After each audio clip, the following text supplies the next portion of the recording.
Shalom Akim, Kahala Imla, Yahweh, Bahashem, Yahushai, Bahashem, Rahakudash. Double honors to the great Muslim apostles and the elder bishops of Great Millstone. Thadia Shai for the strength and Lord to make this video. And Yaratazar, this time that you find it exhorting, because this is really more so of a video to bring encouragement as well. That's why I named it Hold Your Crown. Because really it's based upon this scripture here, just to get to the point. And Yaratazar could be one of those quick ones, but we'll see how things go. So this is Revelations 3 and Revelation 3 and 11. It says, Behold, I come quickly. It says, Behold, I come quickly. Hold that fast which thou hast, that no man take thy crown. And of course, yes, there is a literal crown that we would have, in the chariots. That's also one thing that you can see it as, one way of seeing it. But also another thing, you can see that crown as the knowledge, the wisdom, the knowledge that Yahweh Shem Yahshua has blessed us with. Don't let anyone sway you off of what you've gained. Because really, if you think about it, the wisdom, the knowledge that Yahweh Shem Yahshua has blessed us with, that's really a crown of, upon our heads, because that's what helps us, that's what guides our path, as we're in the world. And not just in the world as well, but that's what helps us in order to keep going in this truth as well, in terms of applying faith. And of course, not just applying faith, really when we apply these scriptures, that's what helps us to keep going as well. So that crown again is likened as knowledge, and of course the wisdom of Yahweh Shem Yahshua, the understanding of these scriptures. But however, we're working to get that physical crown as well, that incorruptible crown. I believe Yaratazar might get that precept too, where if we hold on to it, because this is like you can see this as a envisioning or visualization, where we actually see ourselves being crowned by Yahushua because of the fact that we put our faith in him, which really he's the one who strengthens us in order to be able to endure to the end. Hence why we pray unto Yahushua. So again it says, let me read it again, Revelation 3 and 11. Behold, I come quickly.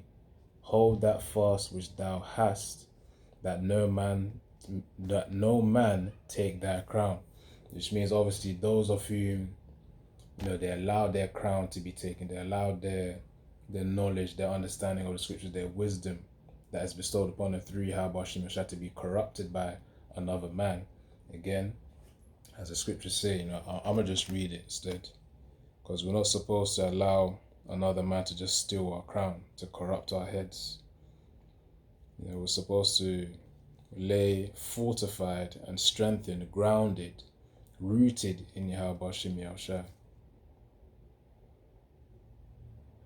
So I'm going to just get this precept quickly.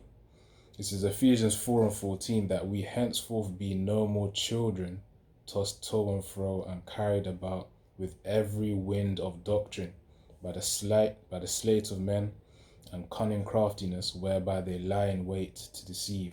So we're not going to be as children of whom it's like, okay, some guy comes in, typically you have vocabulary trying to, convert us to, really trying to make us lick our vomit, man. Because what we vomited out was essentially the other philosophies of the world, Christianity, Islam, so on and so forth. Because when we realize, oh wait, hold on, when Rahakudash, the Holy Spirit, actually entered you, you realize, no, the churches aren't even following the scriptures properly. And of course, not just that as well, but Islam, that's also pertained to idols as well. That's not what we're supposed to worship. The scriptures are for us, you so-called Negroes, Latinos, Native American Indians, as well as Speckled Bird out there, referring to Jeremiah 12 verse 9, of whom, again, you Speckled Birds looking like heathens, but you're actually Israelites by blood, on your father's seed line or bloodline.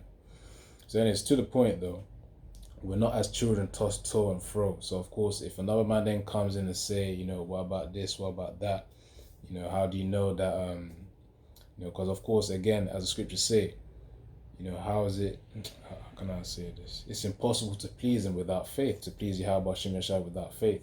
So certain things, again, as the scriptures say, we prophesy in part, we know in part, and then we prophesy in part. So of course, there's certain things where we actually are tested to see, all right, do you believe or do you not believe? That's why there was a lot of times Yahushua did say to the disciples, about their lack of faith. But this was a phase of time where they needed to build it up. So it's understandable where, of course, they begin with a low amount of faith, but again, they increase as they, performed in their ministry, as they did the works that Yahushua commanded them to do. So again, Ephesians 4:14, that we henceforth be no more children, tossed to and fro and carried about with every wind of doctrine. You know how the wind comes, it just comes and goes, man. It's only temporary, it's temporal. So of course, just because someone comes in and say, no, you got to convert to Christianity, no, you don't got to do that. That's why you have to be convicted. You have to move with conviction when it comes to this work of Yahweh Hashem Yahushua. We've got to hold our crown. We've got to hold the knowledge, the wisdom that Yahweh Hashem Yahushua has blessed us with. And of course, by holding that spiritual crown, you get the physical crown from Yahushua, that crowning ceremony. In fact, speaking of crowns, I'm going to get this as well. Because that's what you can see it as. The crown that we currently have that we're holding on to is the spiritual crown of true wisdom, understanding, and knowledge of Yahweh Hashem Yahushua from these scriptures, the actual breakdown of them from the Bible. Alright, so let's see. Actually, it's the same chapter I was going to get. Alright, I might as well read it then. Hold on. So 1 Corinthians 9 and verse... I'll start from verse 24. So it says, know ye not that they which run in a race run all? Which means, of course, when you run a race, you seek to complete it. But one receiveth the prize, so run that ye may obtain. So, of course, we actually strive to get the prize. We strive to get that goal, to complete the mission, hence holding that crown. And every man that striveth for the mastery is temperate, which means you apply self-restraint in all things. Now, that's something that we all pray for, so that Yahweh Hashem Yaharatazah, of course, in times where, we get tested, we're able to apply, again, self-restraint, so that we don't get hindered by our own emotional dysregulation. So again, pray for stability of mind and also emotional regulation as well. Because, in this day and age, whether, you have a woman at home, or, you're at the workplace, or wherever you are, it could be even something simple as a neighbor as well. Little triggers, when you're going outside, coming inside, you got to pray to Yahweh Hashem Yahushua to keep your mind stable, to protect you. Again, the angels of the Lord, and you got to believe it too, you got to know it. The Akim are surrounding you because you fear Yahweh Hashem Yahushua. That's why you're moved to do these works. Now, by works, I'm talking about, of course, we make the videos, we go to camp as well, but also in terms of, it can also be prayer as well, because, you're not just praying for yourself, but you're praying for the brotherhood too. Certain situations they got to deal with. That's also a form of charity as well. So, predominantly, just to make the point, the works is spreading the word of Yahweh Hashem Yahushua, focusing on the elect, that remnant mentioned in Isaiah chapter 10 and verse 20 to 21. That's the 144,000, that's the 1/3 of Israel. Zechariah 13 and verse 9 and Revelation 14 and verse 4. Or verse 3 rather. Actually verse 2, Revelation 14 and verse 2. So 1 Corinthians 9 and verse 25 again. And every man that striveth for the mastery is temperate. So he applies self-restraint. Anyone who wants to actually master a skill, it takes patience, it takes self-restraint in terms of, you failed a little bit here, but you learn from the failure and then you keep going. You see, you examine yourself and say, okay, so how can I improve for next time? If I just, change this a little bit, that means I'll get this certain outcome. That's essentially how your mindset ought to be, every time as we're growing in this truth. Again, it's called the growth mindset.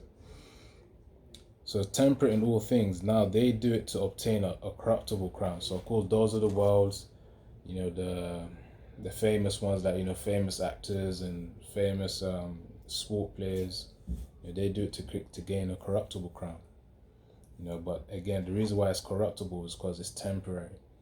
We know the outcome, the ultimate outcome of the situation, Babylon the Great being destroyed, as well as the ways of life that Esau has instituted, which is really has its roots in wickedness and these other heathenistic ways, they'll all be cleared. Hence why it's all corruptible as well, because again, it's temporary and it doesn't go. It doesn't go with. It's not planted in healthy soil. I could say that, because unhealthy soil, again, it's destined to destroy the crops. The output of it. Hence why scriptures talk about the vanity of riches as well. All those riches and fame is only temporary. So that's the corruptible crown. Which there's nothing wrong with applying temperance, for obviously things of the world, because hence why we have responsibilities. But the point is know when to also have that spirit of detachment, because they are just fleshly things and mud and paper. Mud referring to the earth, to buildings and houses and whatnot, and obviously cars as well, and obviously paper referring to the money, because these are things of which could be used to manipulate people too, depending on how attached you are. That's why you got to pray to Yahweh Shem Yahshua, so that you have that spirit of detachment, especially in the time of the MOTB, because those people who are attached to the money, that'll be a trap for them essentially. So anyways, all of that right there, temporary stuff, the flesh, things that appease the flesh, all of that, it's a corruptible crown, because it's not rooted in real nourishing soil. Now the real nourishing soil is the one where this knowledge and the knowledge and the wisdom and the understanding of these scriptures that we got over here, because we know that will aid us in achieving the goal of eternity. Now that right there is an incorruptible crown. I'll read it again. This is 1 Corinthians 9:25. And every man that striveth for the mastery is temperate. He applies self-restraint in all things. So of course, yes, we have the scriptures, but also in activities that we partake in the world, applying self-restraint. It could be with food. That's why you may fast for a little time, so you give your body a break from these foods that you're eating. Exercise as well. Of course, that helps you from. Well, it helps in more ways that I can even explain right now. In terms of the lymphatic system, in terms of its benefits, it helps with digestion as well. So there's many things: blood flow, and your ability to absorb nutrients once you eat the food after you've exercised. Your body's more sensitized to that. So with that, those are just a few examples. But continuing on, it says it's temperate in all things. Now they do it to obtain a corruptible crown, but we an incorruptible, because we seek more than what this world has to provide, what Esau's system has to provide. The problem is with having certain comforts, in prison, it can make a man forget that they're still in prison. But you can't actually forget, you can't forget that they're still in prison, because of course, there is an escape route. But of course, if you ain't got the faith in the persons that's going to provide you that escape, aka Yahweh Shai, then of course those comforts are going to be a way for the prison guards or for the prison authorities to then of course manipulate you. But of course, for those of us who have faith in the escape plan of Yahweh Shai, we won't be subject to that manipulation, because we know, all right, all of this is just trickery. Right, let's see. Get some presets and then wrap it up, because I just want to keep this, again, purely for exhortation. So Habakkuk, which is just to exhort someone, just means to encourage. Hold your crown, keep to the knowledge of Yahweh Shem Yahshua, to the wisdom. Don't subject yourself to the pressures of the externals, and it takes practice. Yahweh Shem Yahshua could send you little tests to say, all right, hold your ground. It could be in things of the world, like it could be in the workplace. Example of this was for me, it was in school, but for other brothers it would have been in the workplace, where the pressures of everyone saying you got to take the the needle thing, back in 2021, 2022, 2020 to 2023, I believe, but the hot spot was that 2021 and 2022. So you got to take the juice, you got to go take the Q-tip test, they got to shove up your nose. But for those of us who said, no, we're not doing this, of course you would have looked like a fool, or they would have tried to make you look like a fool. But nevertheless of that, you holding your ground, you holding your crown, the knowledge Yahweh Hashem has given you, the insight, visions, that would have aided you in really just rooting your faith in Yahweh Hashem, and then you get even more protection from that, because you've proven now that, okay, your faith lies on Yahweh Hashem, it's reliant on Yahweh Hashem. So let's get this. Habakkuk 2 and verse 3, for the vision is yet for an appointed time, but at the end it shall speak and not lie. Though it tarry, wait for it, because it will surely come, it will not tarry. It's one of those things where it's like, something's going to happen, but you have to wait for it. There's going to be all sorts of words thrown out there, to make you think that, oh, is it really going to happen? No. All of that. The way that you should perceive it is that it's just demons within people trying to persuade you from what you know is right. Hence why they say, don't let anyone make you doubt your convictions. A conviction is a deep, firmly held belief. Now we believe in Yahweh Hashem Yahshua. We already know the signs that are here already. The scriptures are speaking. Those signs in Matthew 24 are speaking. The MOTV and the technology, the infrastructure is already there. All these events, all these signs are already there. We see it with our own eyes. How then can you not believe? As Yahushua said, believe at least for the very work's sake, for the physical things that are seen. So how much more for those who believe when they haven't seen? So that's really the point of Kim Yaratazar, that you understood it. Because again, hold that crown, Revelation 3 and 11, is referring to, of course, the knowledge, the understanding of these scriptures that we ought to have. And that's what's going to help us to endure to the very end. In fact, I'm going to read it one more time just as an ending precept, and then that will be it. Coming back full circle. So whatever you're going through,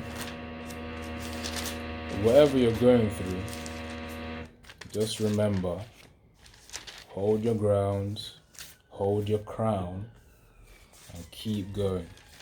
Keep on keeping on, as the saying goes.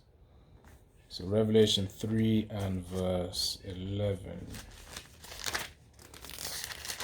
Revelation 3 and 11, it says, behold, I come quickly, and these are Yahushua's words. So another thing as well for anyone new, when you read the scriptures, the ones in red is Yahushua's words. The world calls him Jesus Christ, but that's not his name. His name is Yahushua, which means he saves or he delivers. So it's his ancient Hebrew name. That's what we call him by. He ain't got no other name. And that's the language they spoke back in the day as well. That'll probably be another video, getting into the languages and whatnot. So Revelation 3 and 11, behold, I come quickly, but it says, behold, I come quickly, hold that fast, which thou hast, that no man take thy crown. Where it says hold that fast as well, it means you gotta be, I was gonna say astute, if that's the right word, or pretty much sharp in mind, pretty much ready to adjust according to whatever attacks come, essentially. So hold that fast which thou hast, that no man take thy crown. Him that overcometh will I make a pillar in the temple of the Most High, and he shall go no more out. So really, that's going to be when we're going to rest from our labors, as the scriptures say. And I will write upon him the name of the Most High of my power, and the name of the city of my power, which is New Jerusalem, which cometh down out of heaven from my power. Which of course, that New Jerusalem is talking about the elect, coming down from the chariots. And of course, that's when rulership upon this earth begins with Yahushua's kingdom. Which on a physical level, that is, because really spiritually it's already a done deal. But physically, that's when you're going to see it. So which cometh down out of heaven from my power, and I will write upon him my new name. And that name new goes to the root word kainos, which means, of course, something that's fresh, recently made. In the strong definition, it talks about, the freshness of something. Of course, something that's fresh could have been dull before. Because really, all our people, they ain't really they don't really know. Either they don't know the names Yahweh Hashem Yahshua, or they're willingly ignorant. So in the time to come, all of Israel will know the names Yahweh Hashem Yahshua. For that, but for now, of course, those who reject Yahweh Hashem Yahshua, because they will hear that name through the preaching of the word, because we're the mouthpiece of Yahweh Hashem Yahshua, us being the prophets. So, nevertheless, it says, and I'll write upon him my new name, and those names are Yahweh and Yahushua. Because remember, let me get this as well. Malachi 3 and verse 6, for I am the Lord Yahweh, I change not. Therefore, ye sons of Jacob are not consumed. So, if he says he doesn't change, of course, his name is part of who he is. You remember, Yahweh means he is or he exists, the existing one, or he to be. So, of course, that's the name is part of one's identity as well. So, considering that he doesn't change, why would you think that he would change his name to something else? It wouldn't make sense. And of course, for those who may not have faith as well in those names, you will learn in due time that whatever false names you believe in, you will learn that they have no power. And in due time, you then learn that,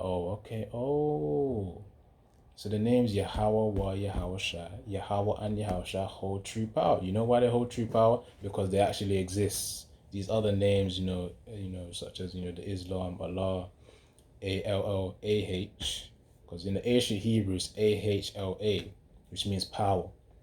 But really, that's an idol, pertaining to, the Arabs and the other Muslims that worship that God, which is not really a God, it's an idol. 1 Corinthians 16 and 26 refers to that. In fact, let me even get that quickly. It's because I'm trying to wrap this up as well.